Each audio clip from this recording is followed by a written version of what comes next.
The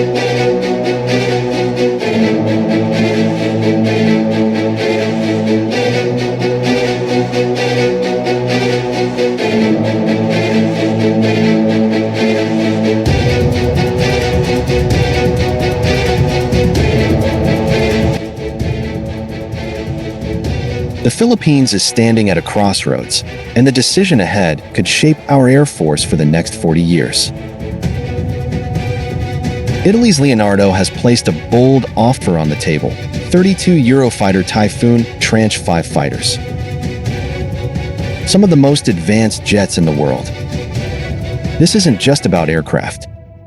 The package comes with Meteor missiles that outclass anything China has, Storm Shadow cruise missiles that can strike fortified bases in the Spratlys, and even a proposal for the Philippines to become the first Eurofighter supply hub in Asia-Pacific. But here's the catch: the cost. Over 250 billion pesos, far higher than American F-16s, Swedish Gripens, or even South Korea's next-generation KF-21 Boramae. So the question is clear. Do we take the bold leap into a future of unmatched capability? Or do we play it safe with cheaper but less powerful alternatives?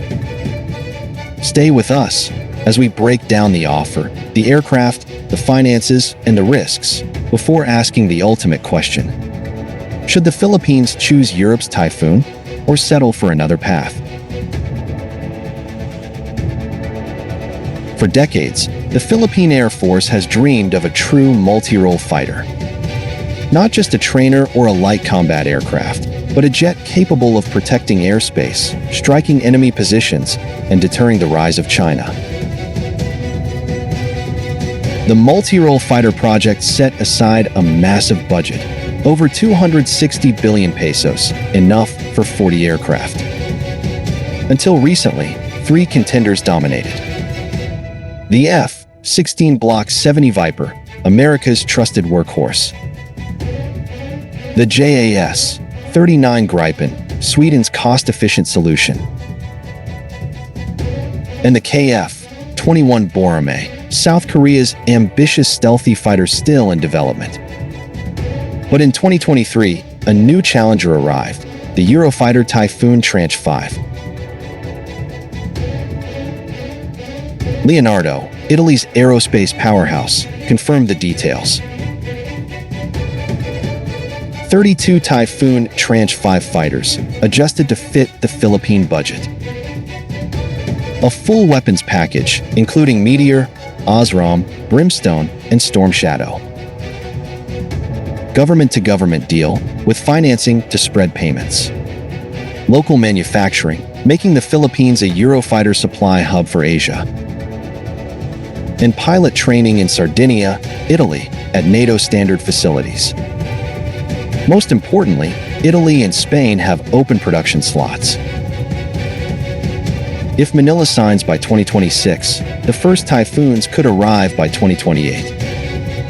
This is a complete package: jets, weapons, training, and industry. So what exactly is the Philippines being offered? The Eurofighter Typhoon Tranche 5 is the newest, most advanced version of Europe's frontline jet. Performance: twin Eurojet EJ-200 engines, capable of Mach 2, with supercruise flight. Radar: Captor EASA radar with a unique rotating mount, tracking more targets over wider angles than almost any rival. Weapons: Meteor, a beyond visual range missile with a no-escape zone larger than any Chinese missile. ASRAAM, unmatched agility in dogfights. Brimstone, precision strikes on ground and maritime targets. Storm Shadow, a 200-kilometer cruise missile, able to strike Chinese island bases. This is not a defensive fighter, it's a deterrent, a strike platform, and an air superiority machine rolled into one. And in combat trials, Typhoons have even gone toe-to-toe with America's F-22 Raptor and F-35 Lightning II. If the Philippines accepts, what changes? For the first time, the Philippine Air Force gains true air superiority. With Storm Shadows, the PAF could strike Chinese airfields or naval bases in the South China Sea. With Meteors, our pilots could engage Chinese J-16s and even J-20s before they are in range to fire back. And with industrial participation, the Philippines gains a defense industry foothold never seen before. In short, Typhoons could transform the PAF from a defensive force into a regional strike power. But all of this comes with a cost. At around $140 million per jet, the Typhoon is the most expensive option. 32 aircraft would cost nearly $4.5 billion US. By comparison, F-16 Block 70, 65 to 70 million per unit. Gripen E/F, around 85 million. KF-21 Boramae, 100 million, though untested. And then, sustainment. A twin-engine Typhoon burns more fuel, requires more maintenance, and costs more to operate than any of its competitors. This means the Philippines must choose. Do we want quantity with more affordable aircraft? Or do we want quality with fewer but far more powerful jets? This decision is also geopolitical. Choosing F-16s keeps us tightly tied to the US. Defense umbrella. Choosing Gripens offers affordability and independence. Betting on the KF-21 means trust in Korea's future, but with risk.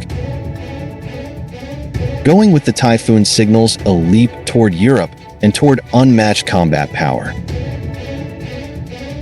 It's not just about aircraft. It's about alliances, deterrence, and sovereignty. Make no mistake, the Typhoon is not without risk. Higher costs could strain future defense budgets. Logistics would shift from US to European supply chains. 32 aircraft, not 40, could limit coverage in a high-intensity conflict. And politically, both the US and China would watch this move very closely. This is why many call the Typhoon offer a gamble. The Eurofighter Typhoon Tranche 5 is not just a jet.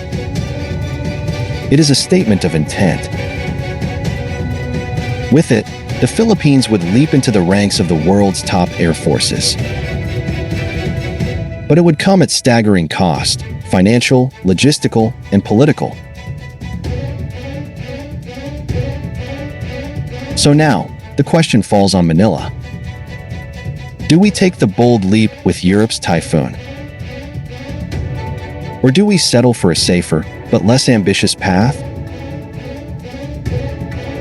The answer will decide the future of the Philippine Air Force and the balance of power in the South China Sea.